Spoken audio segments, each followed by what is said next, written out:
Thanks so much for the opportunity to talk to you today about outcomes after critical illness.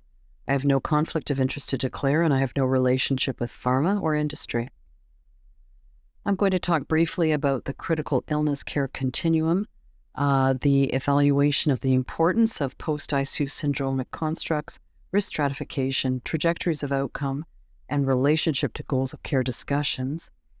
I'm also going to touch on the similarities of post-ICU outcomes in survivors of COVID critical illness, and end with a brief discussion about some mitigation strategies and the importance of education and advocacy. I include this figure from a recent publication led by myself and Dr. Elie Azoulay. This was published in the New England Journal in March of this year. I highlight this because this is a review paper on ICU outcomes, and with it, there's a very extensive annotated bibliography. The point of this figure is really to illustrate how for patients and families, there's a clear post-ICU care continuum with many multidimensional challenges that may persist for years. And for the healthcare team, there is the parallel post-ICU mental health continuum relating to critical care physician burnout, fatigue, and moral distress in other healthcare workers. The post-ICU syndromic constructs are really very similar, and they overlap, and they share many of the same characteristics as the post-COVID critical illness literature that's emerging currently. The post-ARDS syndrome construct really began in 1998. There was a lot of literature published in 2003 and beyond. The post-sepsis syndrome construct really emerged in 2010 with the work from Jack Washina, and the syndrome of chronic critical illness became apparent at the same time. The post-ICU syndrome construct led by Dale Needham emerged in 2012, and this was further extended in 2021. I want to begin with a description, one of the initial descriptions of the post-ARDS syndrome by Gustav Schelling, and this was a description of the health-related quality of life and targeting the description of post-traumatic stress disorder in these survivors. This was a long time ago and a very seminal paper, and followed up here by an important paper from Hans Kampfhammer and Hans Rothman-Hausler. There have been many reviews on psychiatric morbidity in survivors of ARDS, and I highlight an important review here, led by Dimitri Davidow and Joe Benvenu, and another article led by Dave Dowdy and Dale Needham, evaluating determinants of depressive symptoms. Mona Hopkins really put the construct of neuropsychological sequelae and impaired health status in survivors of severe ARDS on the map with her Blue Journal paper in 1999. This showed many affected domains neurocognitively, including decrements in memory, concentration, processing speed, executive dysfunction, among others, and also demonstrated mood disorders. In a subsequent publication, she showed that was an age-inappropriate cortical loss. And in the brain ICU cohort led by Pradip Pandharpande and Wes Seeley, we see that the duration of delirium is one of the most potent determinants of long-term cognitive dysfunction on the order of mild Alzheimer-type dementia or moderate TBI, and these changes are age-independent in their study. Further contributions to the post-ARDS syndrome from Mark Michelson, Jason Christie, Paul Lanton, Derek Angus, and others, again reinforcing the cognitive dysfunction, and an important additional paper from the Brain ICU study investigators, this one led by Jim Jackson and also including important collaborators Tim Gerard, Nathan Brummel, and Brenda Poon, others, again highlight the mood disorders that are so prevalent. This is in a mixed population of ICU patients, not exclusively ARDS. In our own University of Toronto and Toronto ARDS Outcomes Program, when we published one-year outcomes in 2003, we were able to document very important muscle wasting and weakness in these patients, an important and durable functional disability to 1 year, and the novel reporting of multiple multidimensional morbidities concurrent with the muscle wasting weakness and the physical disability, and not related to pulmonary dysfunction. ICU-acquired weakness is a very important sequela of critical illness, and I draw your attention to an important New England Journal review by Jesse Hull and J.P. Kress in 2014, and a wonderful review by Robert Stevens in Critical Care Medicine prior to that in 2009. Many authors have written about ICU-acquired weakness, and also the importance of involvement of the diaphragm, here with a seminal paper published by Sandy Levine, showing diaphragmatic atrophy and proteolysis within hours of the onset of mechanical ventilation, the evolution of diaphragmatic thickness during mechanical ventilation by Ewan Gallagher, in association of low baseline diaphragmatic muscle mass with prolonged mechanical ventilation, led by Michael Sklar. Zudin Puthachiri was able to show how muscle injury occurred early and rapidly during the first week of critical illness and was much more pronounced in multiple organ failure. The post-sepsis syndrome was really led by Jack Awashina, here with doctors Ely, Smith, and Langa. This was a seminal paper published in JAMA in 2010, showing both long-term cognitive impairment and functional disability among survivors of severe sepsis. It's important to note that in these sepsis patients, there is really a very important recapitulation of this multidimensional disability. And Dr. Awashina here is showing a very important, or making a very important observation, that the number of limitations in activities of daily living, or instrumental activities of daily living, that baseline has an important decrement after sepsis. So an example here of 3 or more limitations accelerates after sepsis to 7 or 8. So a very robust finding here, and similarly, a very robust finding of acquired cognitive impairment, echoing Dr. Hopkins' early data and the data of many other authors I have highlighted here. And we see the post-COVID outcomes really highly correlated, highly related to what was previously described many years ago by Dr. Awashina and the post-sepsis syndrome. And this work has really been extended and beautifully developed by Hallie Prescott and others who are working and contributing important data in this area.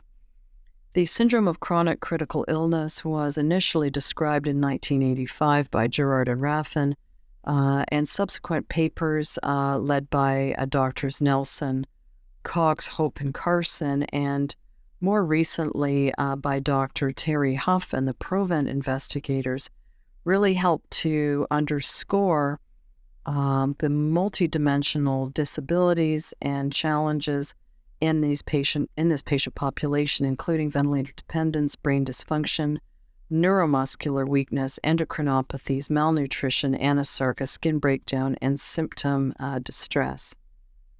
This is associated with very high acute care hospital mortality, up to 49%, and an important one-year mortality up to 68%. This is another slide just showing some of the associations of one-year mortality in the Provent study associated with age, platelet count pressors, renal replacement therapy, and no trauma admission.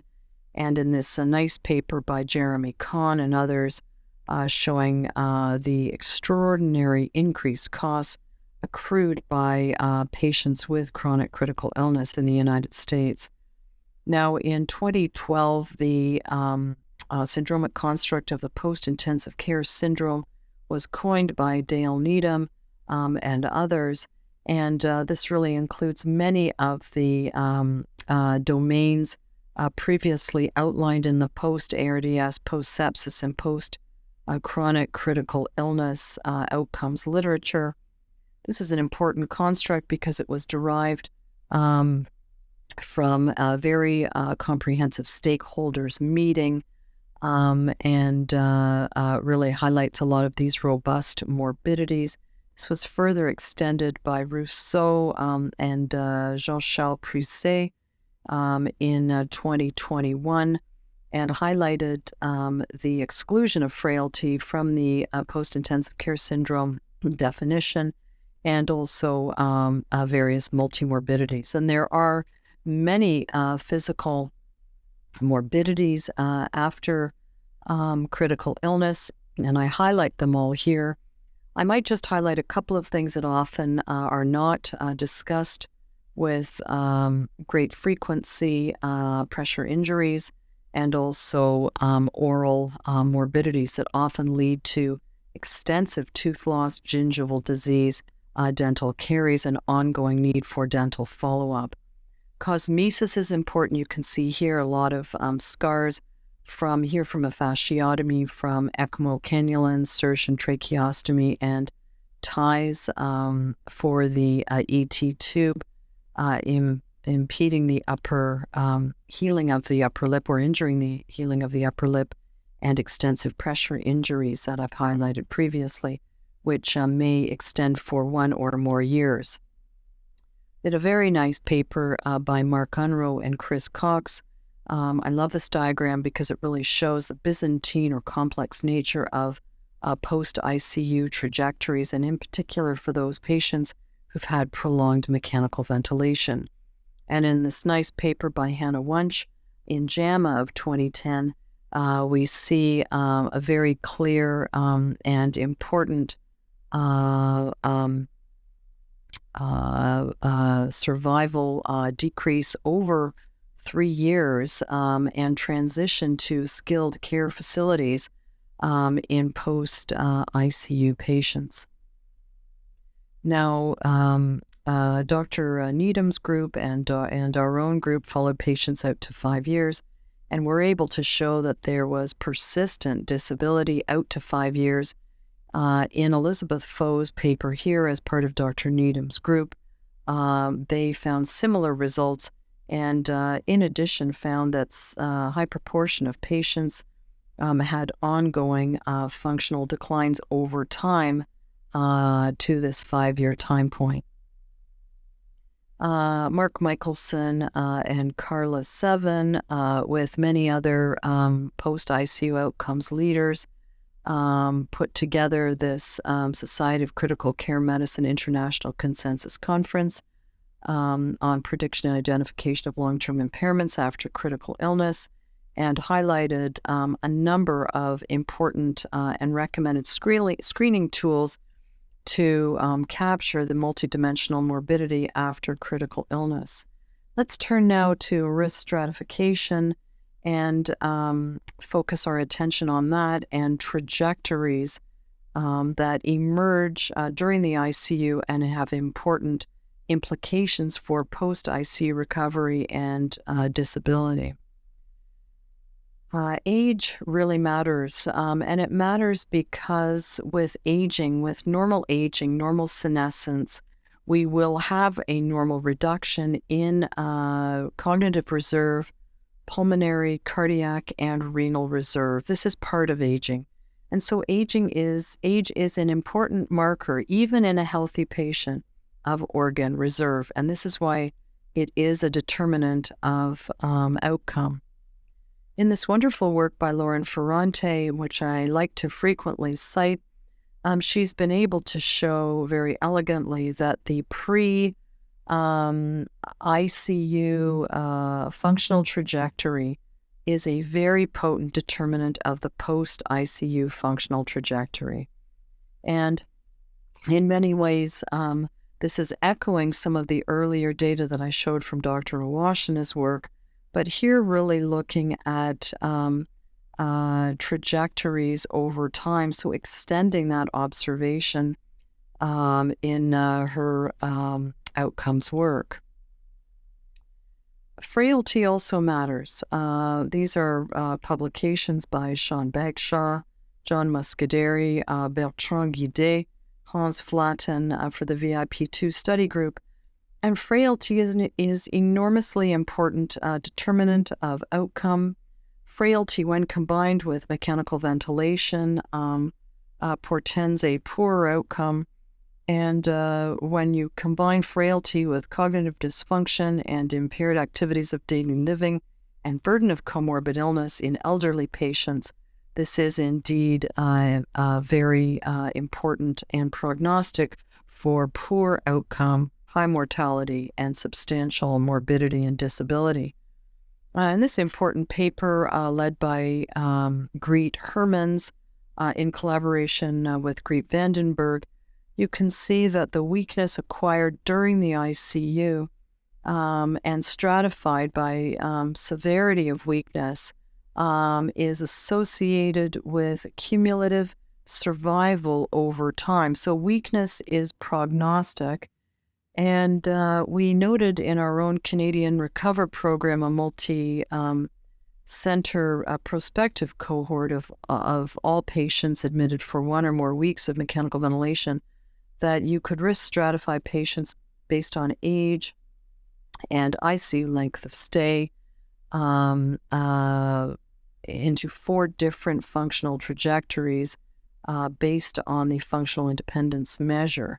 And the FIM at 1 week established the trajectory out to 1 year, as well as the disposition and the pattern and cost of healthcare utilization in terms of ICU readmission and hospital readmission and any specialist use.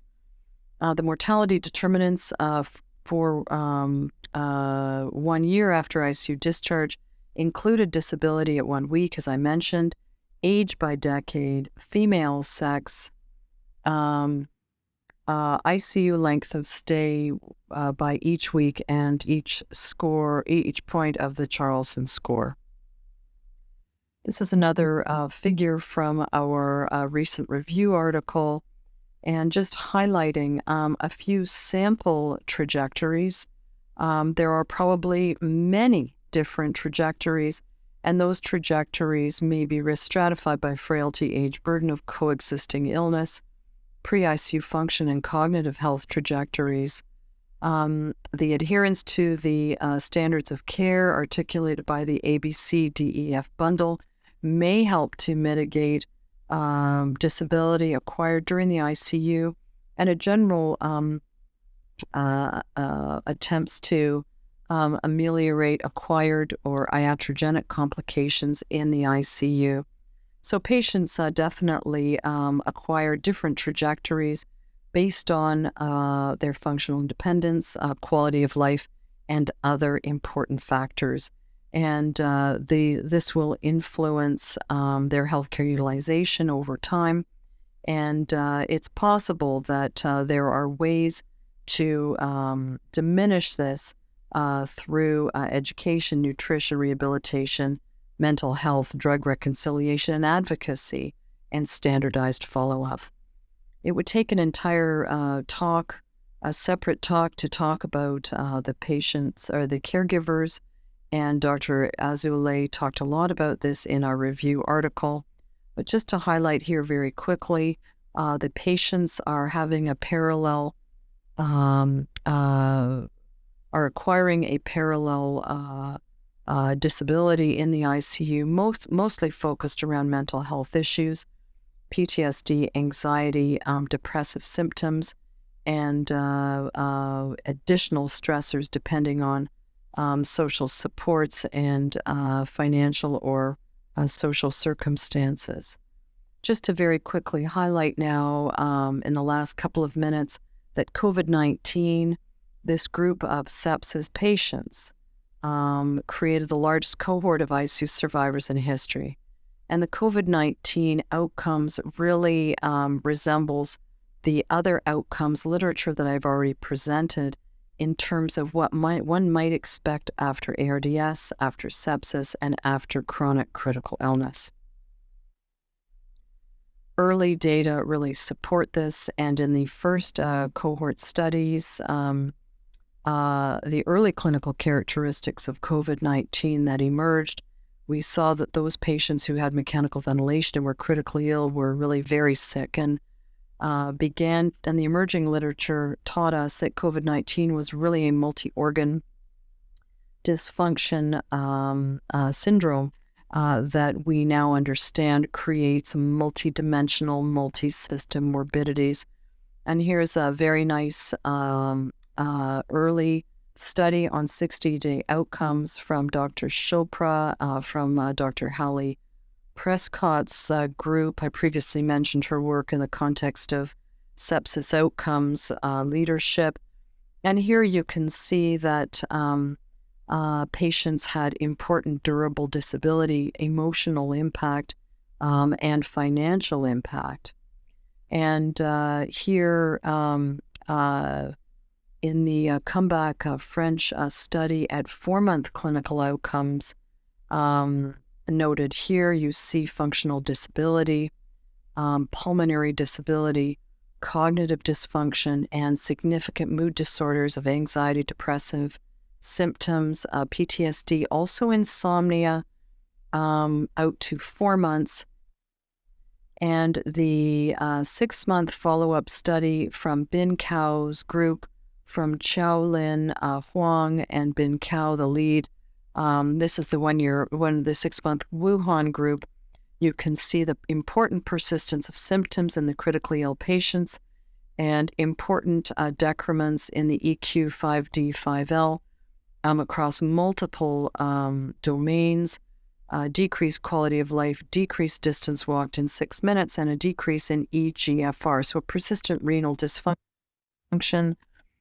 Some important durable changes in PFTs, restrictive physiology, persistence of ground glass opacifications, and at 1 year, an improvement in many of these outcomes, but importantly, still a significant proportion of patients had not returned to their pre-COVID-19 level of work, almost a quarter.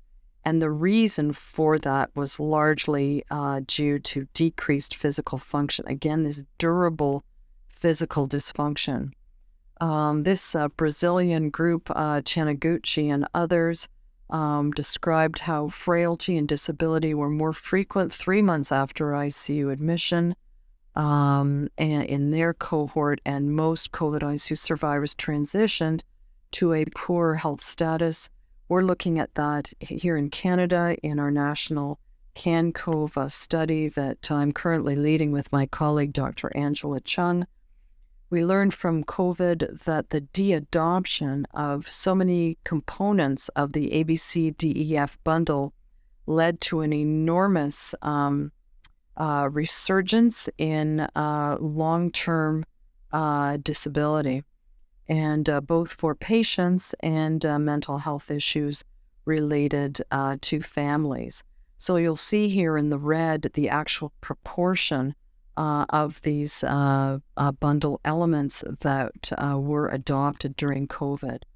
And finally, I would just like to say that the post-COVID follow-up, like the post-ARDS, post-sepsis, post-chronic critical illness, really is similar to the early models for follow-up using a multidimensional, multidisciplinary approach, largely rooted in the pulmonary rehabilitation, cardiology rehabilitation literature.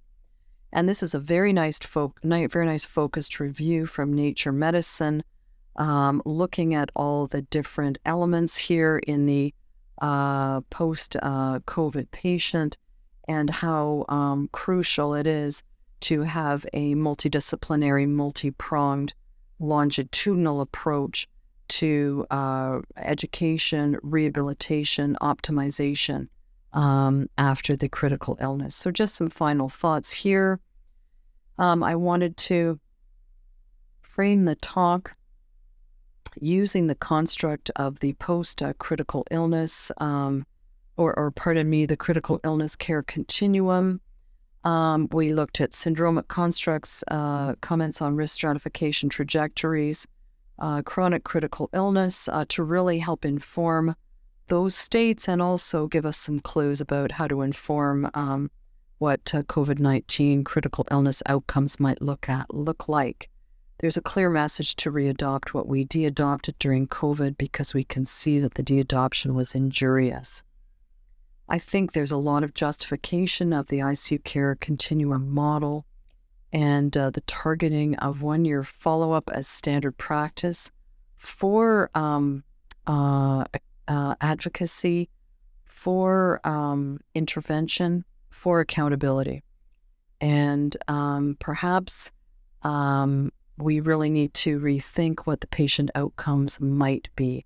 If we can't really move the needle on rehabilitation, perhaps we need to be focused more on patient satisfaction. This is from some important work from the Scottish RECOVER study and the adoption of interprofessional models of longitudinal care, and really paying attention to robust risk stratification, as I've shown you, because I think it really may represent opportunities for explicit trials of treatment and moving critical care in that direction. I thank you very much for the opportunity to share these thoughts with you, and all the best.